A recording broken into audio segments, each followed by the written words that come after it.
Bem com o Pão. Olá, irmãos, voltamos aqui para o segundo bloco, hoje conversando aqui em Novo Hamburgo, com o Márcio e com a Carla, e nós estamos vendo aí quantos testemunhos, quanto o Senhor tem crescido na vida de cada um de nós, e cada testemunho aqui nos serve para que a gente cresça em fé com o Senhor, e aí a gente vai vendo como é que os irmãos estão se alimentando, e a gente pode estar pegando esses exemplos, essas dicas, para também crescer em vida com o material que a gente tem em casa, ou poder adquirir um material, né? A gente vê como é eficiente aí o poder do perdão e a luz sobre isso que é trazida através do livro O Senhor Serve como Servo, né? E algumas maneiras de a gente tem de estudar, que a Carla prefere ler, o Márcio prefere ouvir, né? E já estratégias de evangelismo. E o Márcio já está aqui com um livro na mão também aqui, o Semi-Escola Nutrivida. Agora está aí para poder... O que tu nos comenta, Márcio, sobre esse material aí? Bem, esse é o material aqui, ele chegou na minha mão quando eu comecei a fazer um trabalho num centro de recuperação, lá em Lomba Grande, né? Eu pedi para Deus, qual é a tua vontade para este lugar? Porque eu vejo que sempre quando é iniciado um trabalho, o pessoal sempre entra com a cura, né? Mas muitas vezes, como que eu vou usar uma cura se eu não sei para que doença, né? Então, Deus me deu uma estratégia de mostrar primeiro onde nós estamos doentes, né? Onde está a ferida, né? E por que essa ferida foi gerada em mim, né? E de que forma eu pudesse usar a cura. Então, eu conversando com o Senhor, ele me veio com essa apostila, né? Eu nunca tinha pego ela na mão, né? Nutrivida, ela nunca me chamou a atenção, né? E quando eu peguei ela, que eu abri a primeira página, que eu vi um índice que falava que aqui fala sobre salvação orgânica, conhecer a pessoa de Cristo, a justificação, consagração, renovação, transformação, santificação, conformação, reconciliação e glorificação com Cristo, né? Eu entendi que era essa apostila, porque aqui é todo um processo, né, de uma pessoa que está chegando na igreja para entender, né, por que tantas as coisas acontecem na nossa vida, né? O que é salvação que todo mundo fala, né? O que é batismo? Para que o batismo, né? O que é batismo judicial? O que é batismo orgânico, né? O que é justificação, né? O que é conhecer a pessoa de Cristo? Todo mundo conhece Jesus Cristo? Sabe que Jesus Cristo é Filho de Deus? Sim, mas eles falam com a boca, mas não tem uma intimidade e uma revelação de quem é Jesus Cristo. Quem foi Jesus Cristo no meio de nós e o que está sendo Jesus Cristo no meio de nós.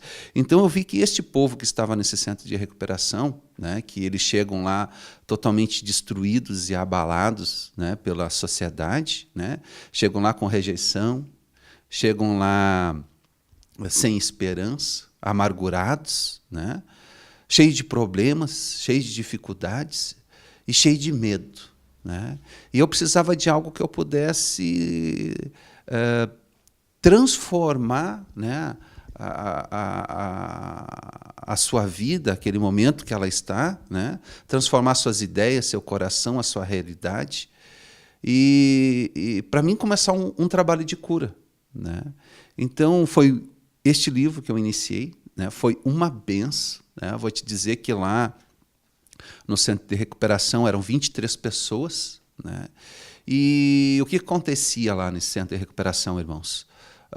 Sempre havia uma rotatividade, ninguém ficava, né? Todo mundo chegava, ficava 2 semanas, 1 mês, 2 meses e saíram.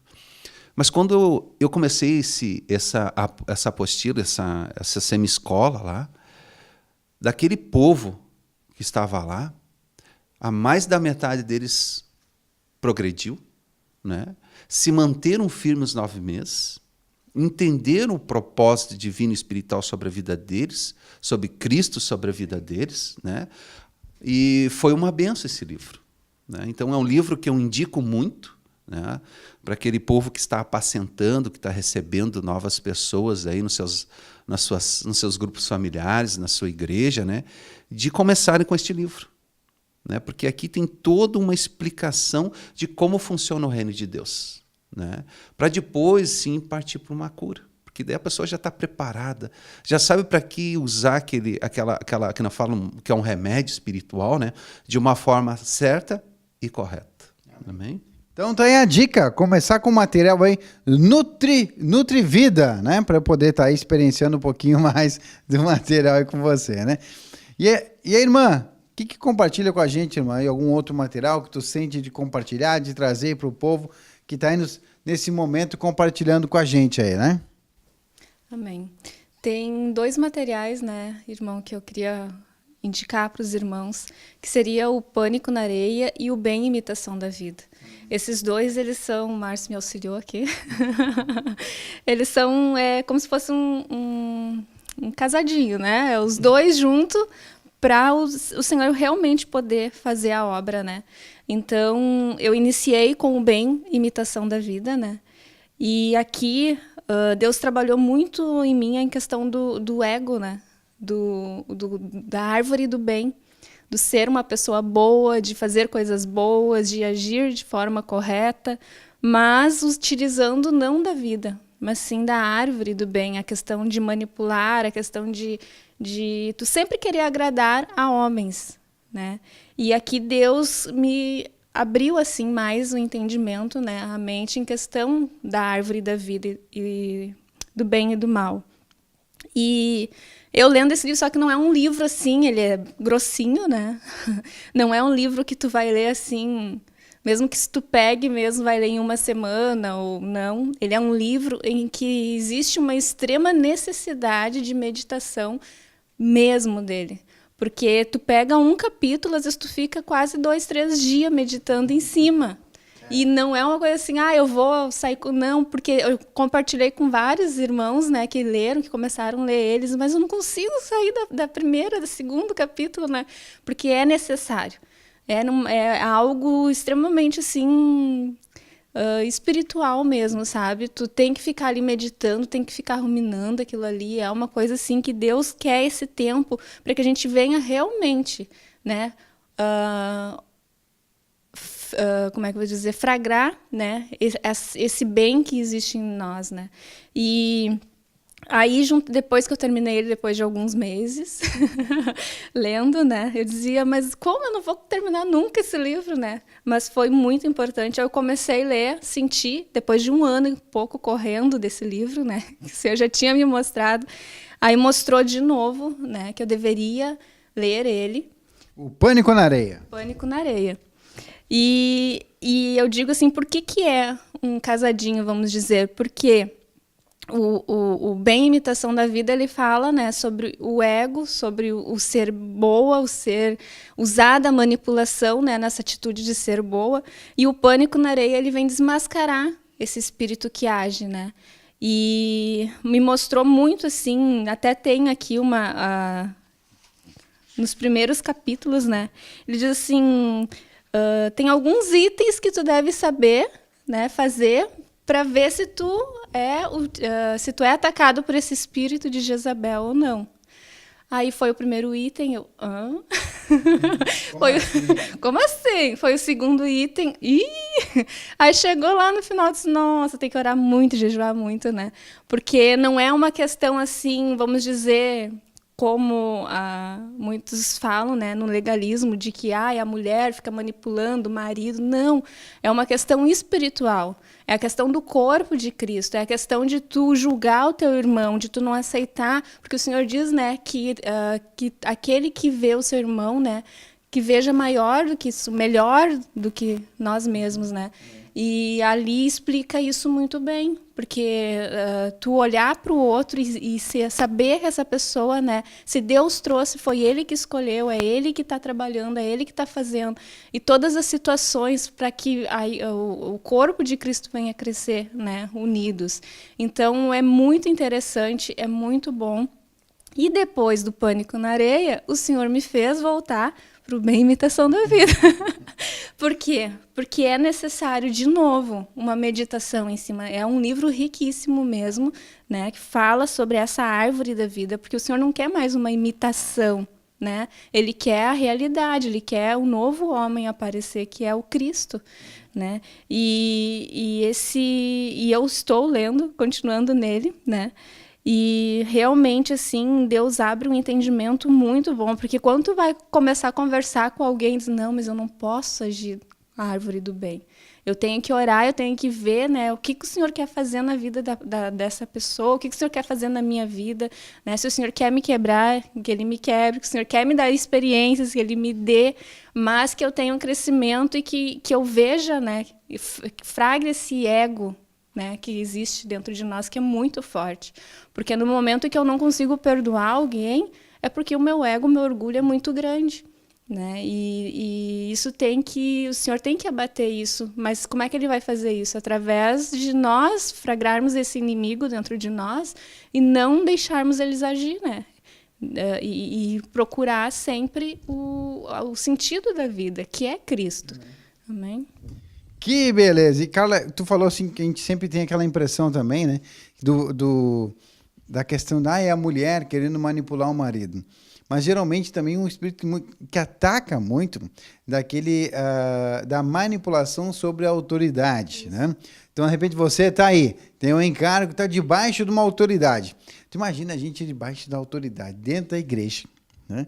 Então, lá eu fico, não, mas se o pastor pudesse fazer assim, ó, diferente, seria bom, né? Eu vou dar uma dica para ele, né? Aí a gente vai lá querendo manipular e assim vai. Assim, o líder do exército, o líder de tribo, né? O líder de grupo familiar. Mas por que tu faz oração depois do louvor, faz a leitura da palavra, aí faz oração, faz o louvor? Não dá para inverter, porque o louvor é assim, mais animado antes, né? Não dá para fazer diferente, aí, né? Lá vai o velho ajeitar para ele se sentir melhor, né? Então, aí que está o espírito de manipulação que a gente não vê. E tudo isso, que nem diz a Carla, a gente vem com aquele jeitinho de poder ficar melhor, vai ficar mais atraente, mais atrativo o grupo familiar, né? Aí vem o livro ali, O Bem Imitação da Vida, a imitação da vida, né? Então tá ali para a gente poder também estar aprendendo um pouquinho mais com esses dois materiais. E como disse a Carla, tá duvidando, não tenho certeza se eu tô sendo assim um pouquinho manipulador ou não, né? Tem ali 3 testezinhos, ali 3 itens para a gente se analisar através do material ali Pânico na Areia, que vai trazer à luz para ver se a gente está agindo ou não com manipulação, né? Então tá aí a experiência. Assim, Márcio, eu creio que é o dano da amargura também, né? A gente tem lá a gente tem um CD que antes tinha chamado Amargura, né? Agora o dano da amargura vem mostrando as causas, que eu creio, assim como o Pânico na Areia já mostra se eu estou usando o espírito de manipulação, se eu estou sendo manipulador ou não. O dano da amargura, no sentido da amargura, também mostra isso, né? Se eu estou realmente com os sintomas da amargura, se eu estou sofrendo as consequências de uma amargura que está atuando em mim ou não, que a gente tem esses espíritos aí, tudo, que a gente vê que é tudo... a gente estuda hoje para entender o que a atmosfera espiritual interfere na nossa vida cotidiana, né, Márcio? Amém, amém. A amargura, na verdade, ela é gerada pela árvore do bem. Porque nós queremos nos tornar uma pessoa bem perante o homem, né? Então, nós ajudamos muitas pessoas de uma forma, como eu posso dizer, manipuladora, né? Porque eu quero me satisfazer daquilo, né? Posso pegar um exemplo aí de uma mãe e um filho, né? A mãe muitas vezes ela dá tudo para o filho, ela passa a vida dela em função do filho, né? E os filhos crescem e os filhos eles abandonam a casa e muitas vezes eles também acabam abandonando também, né? Muitas vezes a mãe e o pai. E muitas vezes eu já vi muitas famílias assim, as mães dizendo assim: mas eu passei minha vida toda em função desse meu filho, eu não trabalhei em função do meu filho, eu fiz tudo assim, eu dei tudo o que eu tinha, sempre dei do bom, do melhor. E isso criou o que dentro? Uma amargura, que veio do quê? Da árvore do bem. Né? Da árvore do bem. Né? Não quer dizer que a mãe não possa fazer o melhor para o seu filho, mas ela tem que entender que o melhor que sai dela vem de Cristo, não vem dela. Então, o que gera a amargura é aquilo que eu acho que vem de bem dentro de mim, que ele é valioso, né? Eu vejo que muitas vezes tu vai num asilo, e no asilo tu vê aquele povo tudo reclamando que meus filhos me abandonaram, eu fiz de tudo, e tu vê essa situação, irmão, tu vê reclamando, eles me abandonando, no centro de recuperação tu vai, meus filhos pegaram e me colocaram aqui, mas eu dei tudo sempre do melhor para eles, né? Eles estão agora lá com a minha casa, com o meu carro, com isso, com aquilo, né? Tudo meu, tudo meu, tudo meu, e isso cria uma rejeição dentro de nós, né? E esse inimigo que é a rejeição, ele é uma coisa muito forte e traiçoeira, né? E nós precisamos acabar com esse inimigo da rejeição o quanto antes. E esse material que o irmão estava falando de rejeição, né? Ele é um mecanismo de defesa, né? De aniquilação, muitas vezes também, né? Dessa amargura, né? Porque, na verdade, irmão, nós como agimos, a nossa natureza sempre quer agir com a árvore do bem e do mal, mas por mais que nós estivermos lendo e nos nutrindo deste material, nós temos que estar sempre vigiando e orando, porque essa amargura ela volta, sempre volta essa amargura, né? Porque a nossa natureza ela é assim, ela quer se tornar que nem Deus, né? E nós queremos se tornar que nem Deus e sempre nós temos que estar ligado, né, do que está agindo na nossa mente para ver se nós não estamos roubando a glória de Deus, né? Porque quando nós roubamos a glória de Deus e nós, como posso dizer, nós roubamos a glória de Deus, nós trazemos para dentro de nós algo que é nosso, né? E nós não queremos repartir com ninguém. Mas eu vejo que até no mundo cristão acontece isso, irmão. Muitas vezes eu vi assim, tem pessoas assim que chega uma ovelha nova, tu começa a ajudar muitas vezes a ovelha em pagar uma conta e fazer isso, fazer aquele outro, fazer aquele outro. Daqui a pouco essa ovelha nova ela sai, ela não te dá satisfação, ela pega e fala mal de ti depois e tudo isso cria uma rejeição, né? Porque é um ativismo muitas vezes da nossa parte da árvore do bem. É o que acontece hoje. Hoje nós chegamos no meio da igreja, em vez de a gente perguntar para Cristo o que é a vontade dele, nós queremos sair fazendo obras. Faz é obras, bonito, obras. É legal, daí a pessoa vai me olhar, ver como eu sou um obreiro maravilhoso, né? Exatamente. Então a gente faz obras, né? E nós queremos demonstrar essa obra. Nós queremos subir sempre no púlpito, né? Nós queremos estar sempre em todos os grupos familiares, nós queremos sempre chamar a atenção dos pastores, dos líderes, a gente está sempre ali. Por quê, irmãos? Por quê? Né? Porque eu quero demonstrar, né, essa árvore do bem, esse ativismo. Né? E para quê? Né? Para que venha suprir uma carência que eu tenho dentro de ti. Só que eu não entendi que a carência que eu tenho que suprir dentro de mim não é dos homens, é de Cristo. É Cristo que supre todas essas carências. Né? E aí, quando eu não sou suprido, né, que uma pessoa passa por mim e não me olha, não me cumprimenta, o pastor não quer orar por mim, então já começa aquele monte de murmuração, isso quer dizer que a rejeição está brotando de novo dentro. Ei, que coisa. E nós vamos continuando esse assunto já, depois do intervalo.